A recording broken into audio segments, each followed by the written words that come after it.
बड़े शहरों की हाई राइज बिल्डिंग, चमचमाती बड़ी बड़ी गाड़ियाँ, लैविश लाइफ और लग्जरी होटल्स, ये सब देखकर तो मजा ही आ जाता है।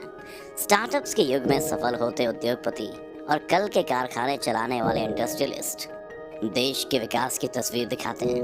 पर क्या आपको पता है कि संभव कैसे हुआ, इसकी नींव कहाँ से पड़ी, भारतीय उद्योग यहाँ तक कैसे पहुँचा?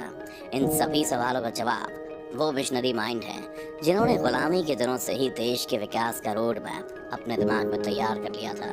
उनका नाम जमशेद नौसेरवानजी टाटा है, जिन्होंने टाटा कंपनी की स्थापना की। अब कैसे कब जमशेद जी टाटा ने भारत में उद्योग जगत की नींव रखी, कैसे खड़ी हुई देश की सबसे पुरानी कंपनी टाटा, ये सब जानेंगे आप इस वीडियो में।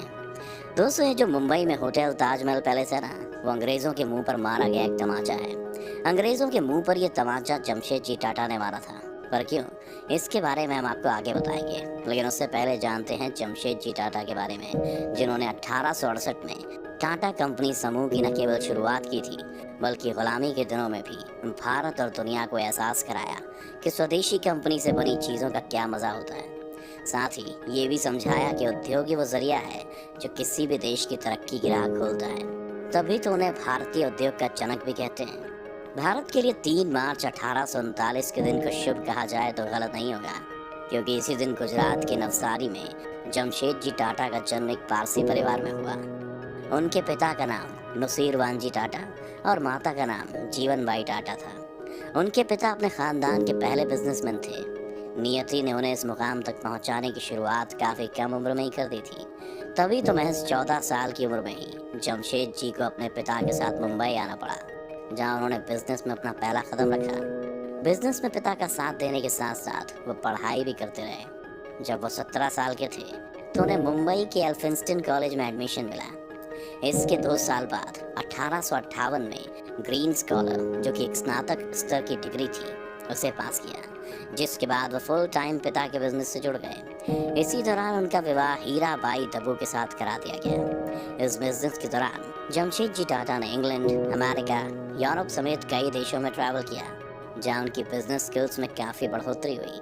जमशेद जी टाटा को यही अनुभव हुआ था कि भारत में जिस कपड़ा उद्योग पर अंग्रेज़ों ने अपना लॉर्डशिप जमा लिया है, इसमें भारतीय कंपनियां भी न केवल अपनी जगह बना सकती हैं, बल्कि उसमें सफल भी हो सकती हैं। अपनी उम्र के 29 साल तक जमशेद जी टाटा ने अपने पिता की कंपनी में काम किया। 1857 के सिपाही विद्रोह के दमन के बाद देश की हालत काफ़ी ख़राब थी। फिर भी उन्होंने हिम्मत दिखाई और 1868 में अपने बिजनेस की शुरुआत कर दी। यही वो वक्त था जब टाटा कंपनी की नींव पड़ी। 21,000 रुपए से उन्होंने एक दिवालिया तेल की कंपनी को खरीदा।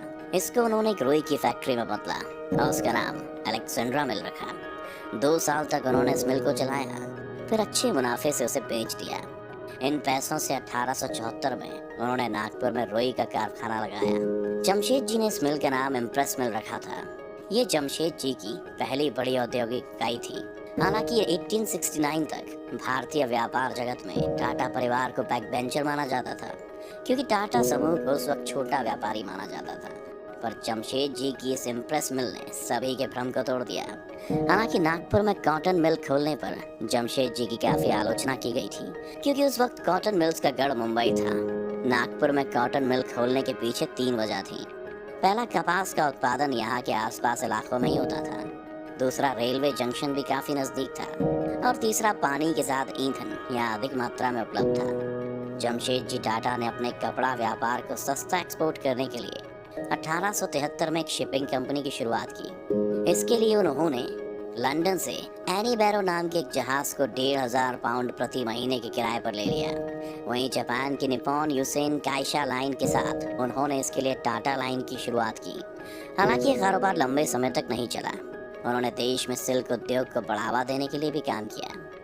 1874 में जमशेद जी टाटा ने वो कर दिखाया जिसके बारे में किसी ने सोचा तक नहीं था। साथ ही इसने भारतीयों का सीना भी चौड़ा कर दिया। उन्होंने मुंबई में भारत में central India spinning, weaving and manufacturing company की स्थापना की। ये किसी भी इंडियन द्वारा बनाई गई पहली कंपनी थी जिसके शेयर्स की लिस्टिंग बॉम्बे स्टॉक एक्सचेंज में थी। शुरुआत में इस कंपनी की पूंजी 5 लाख रुपए थी, जिसमें जमशेद जी टाटा ने 1.5 लाख रुपए का निवेश किया था, जिसकी वजह से उन्हें इस कंपनी का डायरेक्टर बनाया गया। इसके बाद उन्होंने इस कंपनी के बैनर तले कॉटन मिल लगाने का फैसला किया। साल 1893 में जमशेदजी टाटा जापान की यात्रा पर गए, जहां उन्हें वैज्ञानिक तरीके से रेशम कीट पालन की पद्धति का पता चला। जब वो भारत लौटे तो उन्होंने तक के मैसूर स्टेट में इस कारोबार को फैलाया।